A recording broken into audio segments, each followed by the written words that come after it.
سلام قربونت برم. تقدیم باش. مرسی قربونت برم. این کارا چیه؟ دیوونه ای؟ چقدر دیر اومدی؟ آره همه جا ترافیک بود. بذار یه چیز راحتی بیارم بپوشی.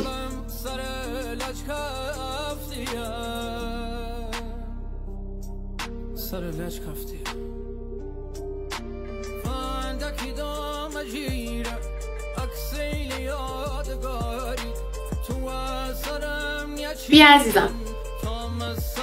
این عکس خودته؟ آره دیگه، عکس عروسی بود. طلاق گرفتی؟ نه، چرا طلاق؟ شوهرم مأموریته. نکنه تو از اینایی هستی که با زنای شوهردار مشکل دارن و اوکی نمیشن و اینایی؟ آره دقیقا از اوناشم. تو هم خیلی گوه خوردی بدون اینکه به من بگی شوهر داری، با من دوست شدی و منو دعوت کردی خونت.